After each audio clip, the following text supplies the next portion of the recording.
by Blood or Choice by Krickis. Chapter 1. What Matters Most. Nothing mattered. Nothing except speed. Everything else just faded to the background, letting Rainbow Dash push herself harder and harder. Cheers, wind, other ponies. None of it mattered. None of it even existed in Dash's world. Just speed. Keep going. Faster. Faster. 2 laps to go. Everything blurred in her vision, and yet she could see perfectly. Any other pony might have a harder time, but not Dash. The world at these speeds was as natural to her as if she was standing still.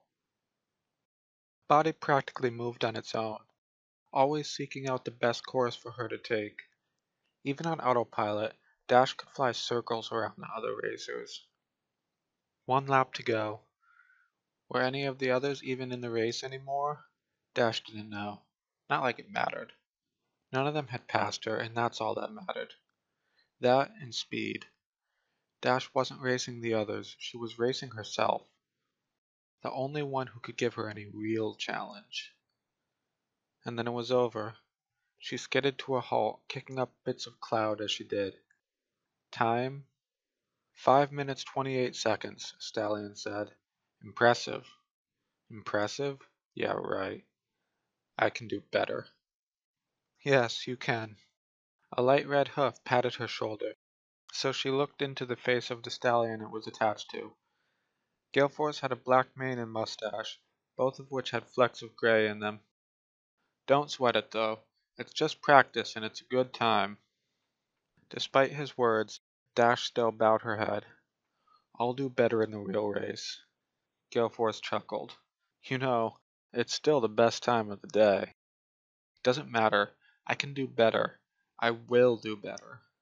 I know, Dash. He looked back at the other racers, the fastest of which were coming close to finishing. Go get yourself a drink and take 5. We're running some drills after, and I don't want you overdoing it. You got it, coach. Dash showed him a confident grin, but when she walked away, all she felt was defeated. True, no pony had beaten her time. No pony except herself. No matter how hard she pushed herself, no matter how much she put into each and every race and drill, she couldn't match her old times. A few months ago, she could have done that track in 4 minutes, easy. Now it was over 5? What had happened to her? Ever since that race a few months ago, everything changed. She'd pulled off a sonic rain boom. She'd earned her cutie mark. How the heck was she not getting faster? There was only one thing she could think of, but there wasn't anything she could do about that. Not that she hadn't tried. There was one thing about that day that wasn't awesome. In fact, it was nothing short of horrific. That was the last day she'd ever seen Fluttershy. But no matter how much she searched, Dash couldn't find any trace of her. No one answered when she tried to check at Fluttershy's house. No one at school had seen her. She was never at their usual hangouts. There was no trace of her at all, and worst of all, no one else seemed to care. Dash took a seat on the bleachers and lazily looked over the other racers. Maybe she could go around Cloudsdale again after training was over. Not like she was going to be missed if she came home late. Hello, stranger, a soft voice said from behind her. Dash wheeled around to see a yellow filly smiling at her. Fluttershy? Fluttershy giggled. It's nice to see you too, Dash. Dash had to shake her head to try and clear the confusion, which didn't really work too well. It didn't matter. Fluttershy was here just when Dash needed her to be. A grin spread across her lips. Where the buck have you been? Fluttershy climbed down the bleacher to be on the same level as Dash and gave her a hug. Dash quickly glanced towards the others to make sure no pony was watching before hugging her back. I live in Ponyville now, Fluttershy said as she pulled away from Dash. It's a long story. Ponyville? Dash cocked her head to the side. But your dad was home when I went to check on you. Didn't tell me where you were, just said to get lost.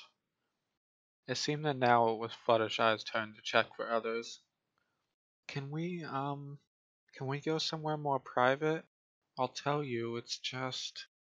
Dash nodded. Yeah, of course. Can you come back at 5? I'll be done with practice and we can hang.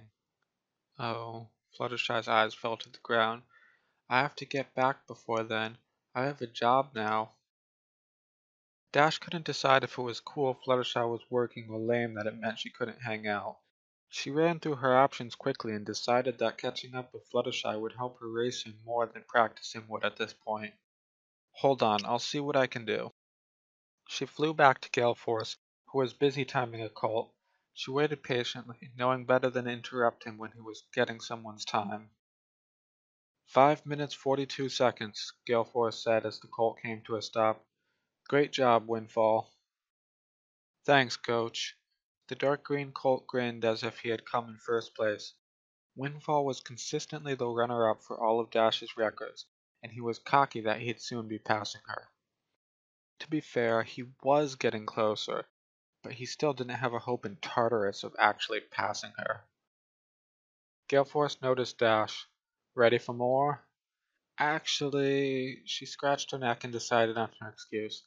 My cousin just got into town, and she's leaving in a few hours. Dash looked towards Fluttershy. She had disappeared while they were still in a different class, so even if Galeforce had seen her around, he shouldn't know who she was exactly. Dash just hoped that none of the other ponies who did know would blow her cover.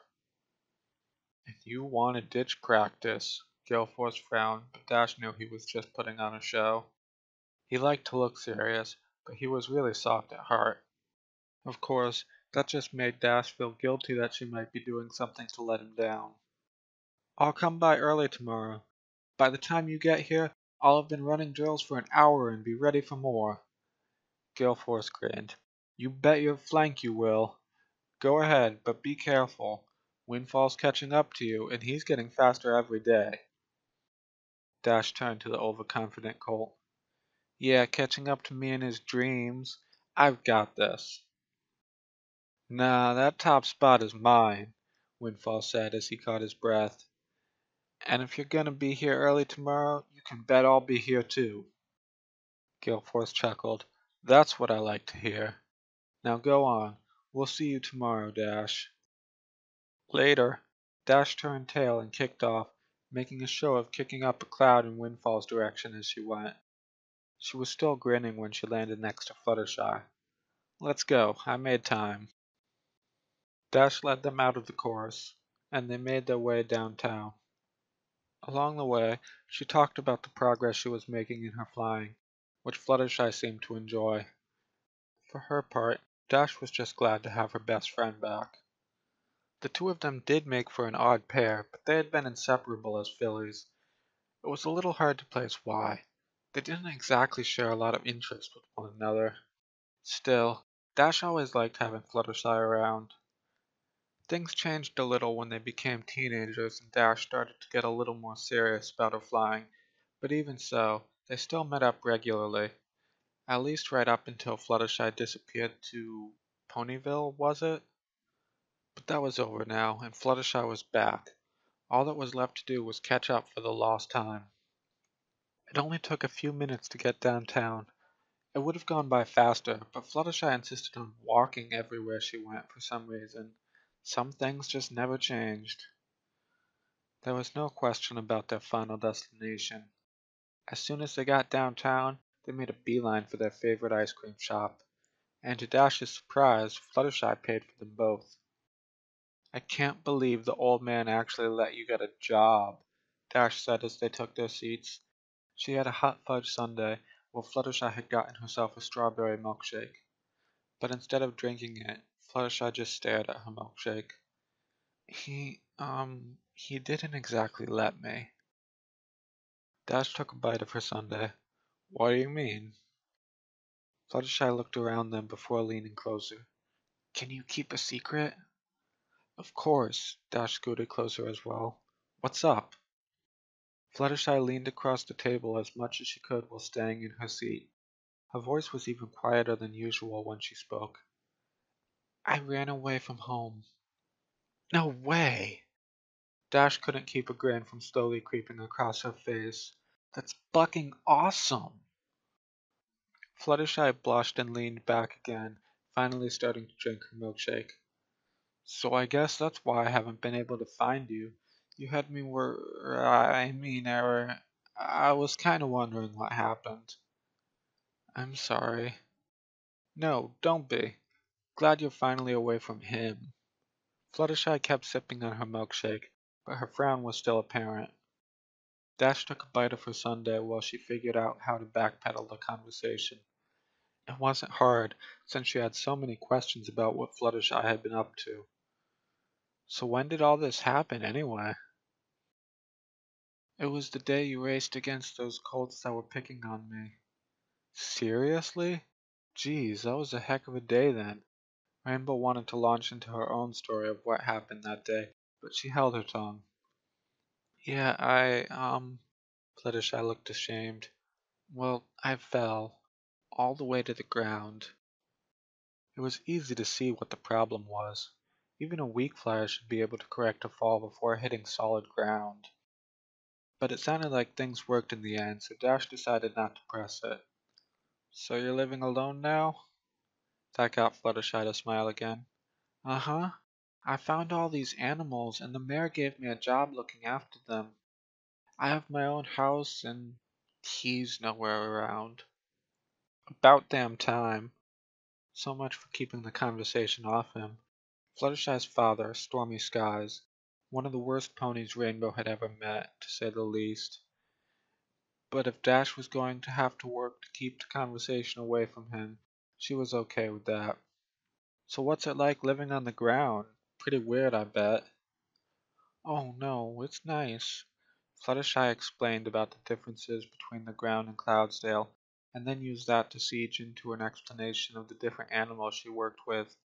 Dash couldn't really see the appeal of either the ground or the animals, but they were both important to Fluttershy, so she listened anyway. That conversation got them through the rest of their ice cream, so they returned their dishes and made their way out of the shop. So what's the plan? Dash asked. Oh, I don't really have one, Fluttershy said. I just wanted to see you. Dash snickered.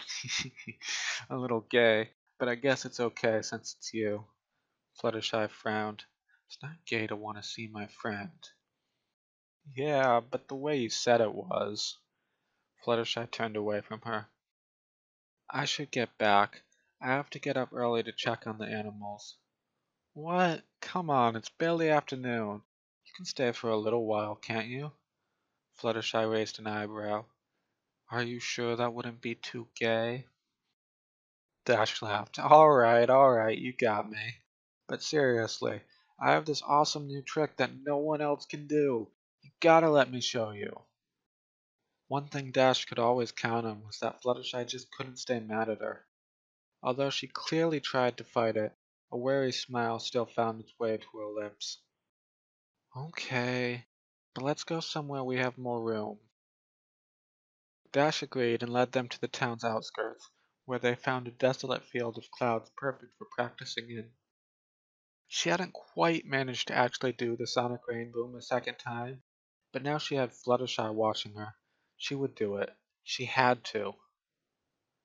But whether she had to or not, it seemed like she couldn't. An hour later, and the only thing she actually managed to do was make herself look like a foal. After more crashes and failed attempts than she wanted to count, Fluttershy eventually reasoned with her. I don't think it's working, Dashie. Dash wished Fluttershy wouldn't call her that, especially when she was already frustrated with how things were going. At least no one was around to hear it.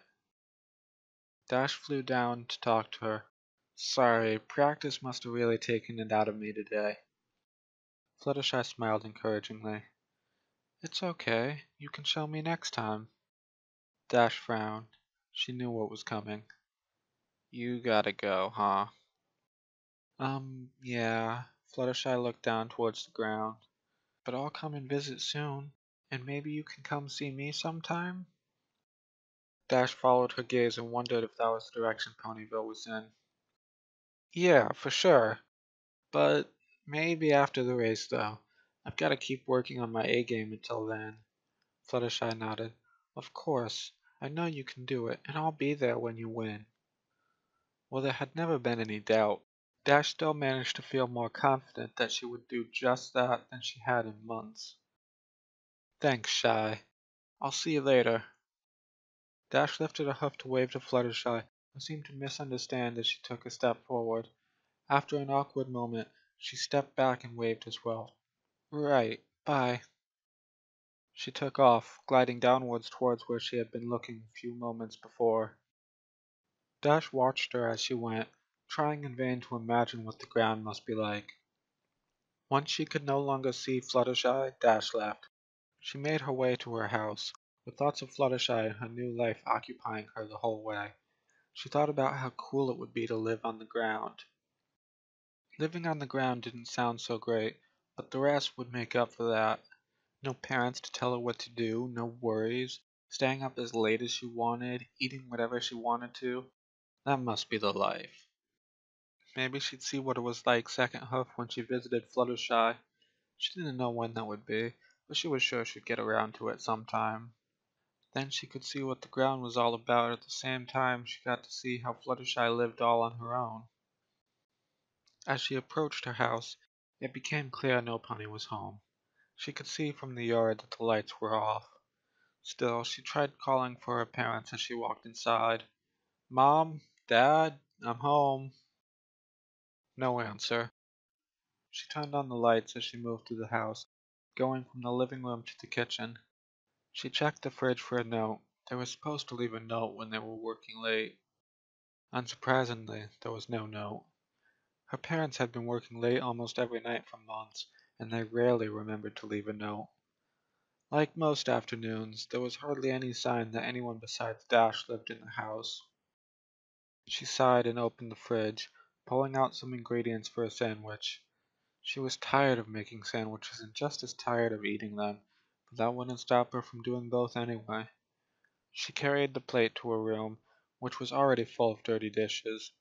She ate in silence and collapsed, unsure what to do with the rest of her evening. Parents were the worst. Who needed them? She did all right for herself. This was the life.